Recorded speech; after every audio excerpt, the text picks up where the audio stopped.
The only local news teams taking action for you. KIMA KEPR Action News starts now. Coming up this morning on Action News, Kennewick fire crews are still on the scene of a blaze that ignited at a storage facility that leases space to other local businesses. 6 units were damaged and 1 person was checked out by medics. We'll share the latest. Plus, work to identify waterline materials in Yakima County continues. In Ellensburg, a map is now ready for folks to look at that tells them what their lines are made of. But nearly half of the lines on the map are unidentified. Officials say they've been working on that. And what could possibly be one of the strongest storms to hit the Pacific Northwest dropped some intense winds on the west side, downed trees and power outages. But systems tend to move west to east, so we'll talk what we can expect from this system in the days ahead. We'll have that story and more coming up as you start your day with us right here on Action News.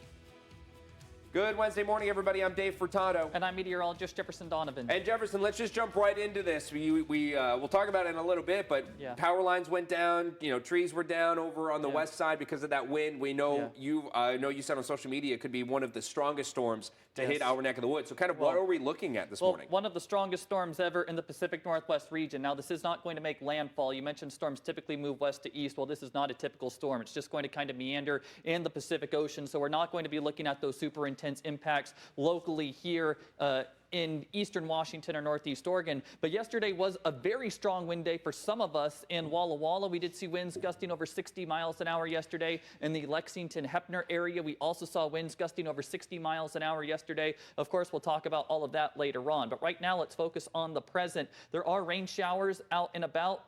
We also did see a fair amount of snow in the Kittitas Valley yesterday, but that snow has turned to rain. Looking out at Yakima this morning, I haven't seen any reports of fog, so I believe we are just seeing condensation on the lens, and that is what is kind of blowing up the lights of the city. Right now, we're sitting at 36 degrees in Yakima with a fairly light wind. Here's a look at your weather headlines today and going forward. Rain showers and gusty wind will be in store for this Wednesday. Rain will remain on Thursday and Friday, and then the weather does start to relent for this weekend. We'll talk about all of these weather headlines coming up. Thanks, Jefferson. We begin this morning in the Tri-Cities. Firefighters are still on the scene of a fire that broke out just after 5 last night at a Kennewick storage facility. This is right across the street from Kennewick High School on Edison. A Google search lists the business as Garage Town, a business that firefighters say leases storage space to other local businesses. 3 of the units were heavily damaged, and 3 other units had damage from the heat, smoke, and water. For a commercial building like this with multiple occupancies, our approach is always to protect the exposures, to protect the fire from extending down deeper into the building. This has a number of additional garages, so first efforts were to apply some water between the active fire and the unburned units. 1 person was checked out at the scene for smoke inhalation, but no serious injuries were reported. Both Kennewick Regional Medical Center and Richland Fire and EMS have been recognized and awarded by the American Heart Association for the 2nd year in a row. Richland Fire EMS received a Gold Achievement Award in the Mission Lifeline EMS category for their commitment to offer fast, research-based care to those experiencing a heart attack and stroke. Kennewick received a Gold Plus for the Get With the Guidelines Stroke category award. To get this, they've been properly treating stroke patients. But we're told it's the collaboration between the 2 agencies that make the city stand out. It really has to do with patient care, doing things in the right sequence, providing the right medications at the right time, and that interplay between the pre-hospital setting and being able to bring the patient to a care facility that can really have seamless patient care transfer. This system that we have here is truly seamless integration between what we do in the field and where the hospital picks up. Chief Huntington says last year they got the Silver Award, so getting the Gold Award was one of their goals they achieved this year. Richland Rotary hosted their 28th Annual Entrepreneurial Awards yesterday, which highlights local small businesses. This year, 4 businesses were selected after each were nominated by a Tri-Cities economic development organization, such as a port or Visit Tri-Cities. They're all startups, they're all small, but you have to be small in order to get big. So we just go through and find out what they're doing in the Tri-Cities. Jackson says many small businesses fail within the first 3 years of opening. He adds they hope this event will help businesses get through their first few years.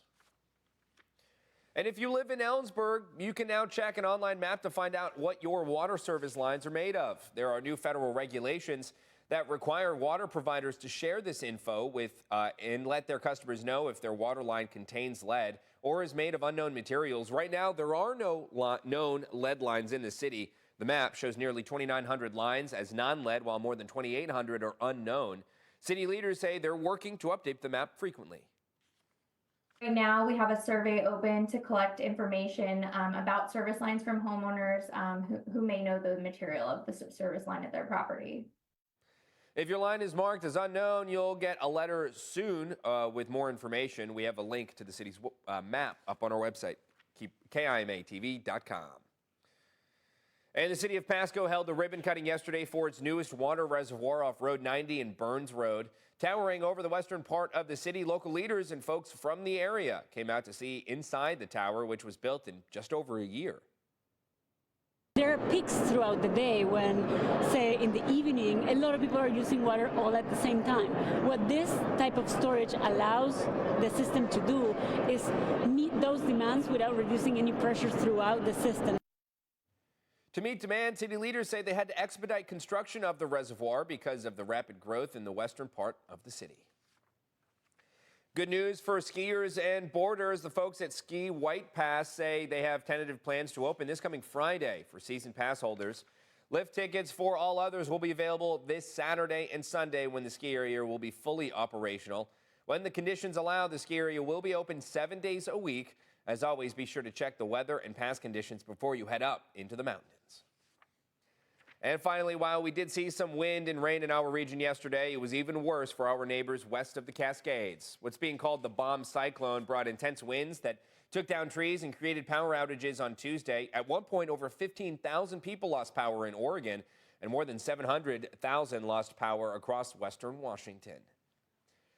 And with that, let's jump right over to meteorologist Jefferson Donovan to get a kind of the lowdown on this bomb cyclone. You said earlier in the show we're not really going to see it make landfall in our neck of the woods, so it's really going to stay off the coast? Yeah, it's really not going to make landfall at all, which is some good news. With this kind of intense storm, if it were to actually hit our coastline, we would see widespread over 100-mile-an-hour winds. So luckily it is staying off our shoreline, but let's kind of dive in to what exactly a bomb cyclone is. I did receive a couple of emails yesterday asking this question, so let's dive into it. We did see a bomb cyclone develop off our coastline. Now, the definition of a bomb cyclone is a 24 millibar intensification in 24 hours. Millibar is pressure, so a 24 millibar drop in pressure. Our current storm sitting off our shoreline, a potential 40 millibar intensification. So we exceeded the definition of a bomb cyclone. Check out some of these top wind gusts from the west side yesterday. Sunrise, that's by Rainier, 77 miles an hour. In Enumclaw, we saw a 74 mile per hour gust. At Cape Elizabeth, we did see a 72 mile per hour gusts.